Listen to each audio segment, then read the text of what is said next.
Hey, how are you? I am the oh so hyper hype of otaku, and it is so great to be back. Not only that, but Steven Universe is back too, and we have a whole lot to get into. And there is no better place to start than with a review of the very first new episode we received, Dewey Wins. Alright, so with this episode, we begin only a few minutes after the end of the previous episode, Lars' Head. And it is clear that the gems are on edge, most notably in the cases of Amethyst and Pearl. And so Steven just tries to reassure them that everything is alright now, that he's back and he's here to stay. Now, none of them actually say anything, and we don't see them for the remainder of the episode, and the entirety of the following one. And in the one after that, of these four, we only see Amethyst, which in most cases might upset some people, but for me, disregarding the incredibly long hiatus we just came off of, and just seeing these episodes as one consecutive sequence, it's pretty refreshing. I mean, prior to this, we had a whole lot of gem-related things going on, and now that we're back on Earth, it's important for the writers to remind us that the planet doesn't stop spinning when we leave. Life goes on. But moving on, although she's happy to see her best friend again, Connie is incredibly frustrated with Steven. And when she questions his decision to give himself up to Homeworld, he fails to properly recognize her feelings towards the matter. I mean, just feelings of sorrow, anger, betrayal, and all he's been able to point out is that she's physically okay.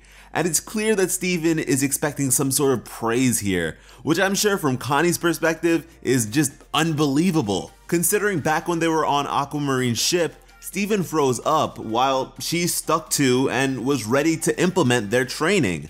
Jam Buds, Stevonnie, their friendship itself. His actions casted all of that away, and so of course the poor girl is hurt.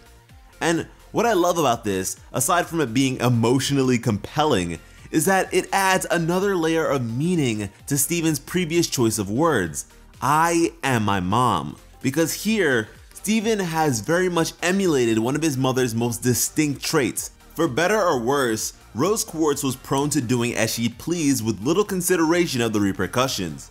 She's been known to leave her loved ones confused by her actions and at times completely in the dark, the ripple effects of which still manage to leave scars on the present day. And I suppose Steven has already come to terms with his placement in Rose's legacy, but it's important that he doesn't simply replicate her mistakes. With the next scene, we have Steven breaking the news about Lars to Sadie and her reaction to all of that. But man, I'm surprised Sadie is already working again like normal.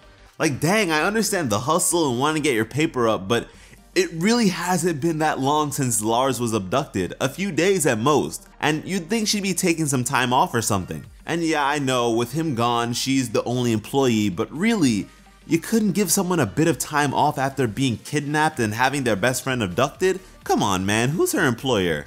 Sadie is relieved that Lars is at least some sort of alive and goes with Steven to seek out Lars' parents and tell them everything that's happened to their son. Now, we never actually see the conversation they have with Lars' parents, but on the way there, we get to see a political rally for Nanefua, who's running against Mayor Dewey, which is unprecedented. He's never had an opponent before. And in the crowd, we have mostly Beach City extras, and funny enough, Ian JQ, former Crewniverse member and now creator of OKKO, is actually present. And of course, this isn't the first time, but he does get a close-up and is in multiple shots, and it's always just something interesting to see where a Crewniverse member or anyone involved in the production of the show is injected into the show itself. But yeah, with this rally, things are not looking good for Mayor Dewey, which concerns Steven particularly because it's mostly his fault. When Aquamarine and Topaz invaded Beach City and Steven noticed his friends were missing, not once did he think to inform the mayor or any law enforcement for that matter,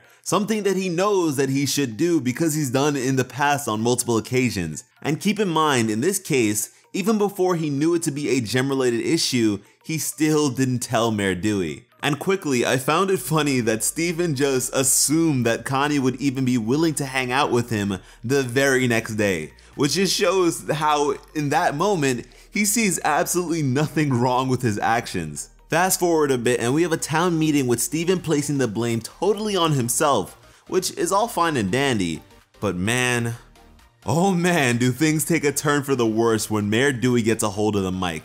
Because when it comes to abductions, as far as Mayor Dewey knows, everything just worked itself out as it usually does from his position when it comes to this gem stuff. But when Sadie angrily confronts him about the absence of Lars, he's taken aback. He didn't even recognize the name, which is pretty terrible considering there are just not that many residents for him to keep up with. And all the while, Lars's parents are in the crowd, clearly distraught. And oh dear, is Mayor Dewey a terrible public speaker. In an attempt to soothe the crowd, he exclaims that he's going to be diligent, he's going to be efficient in finding a replacement Donut Boy, which was just the final nail in the coffin.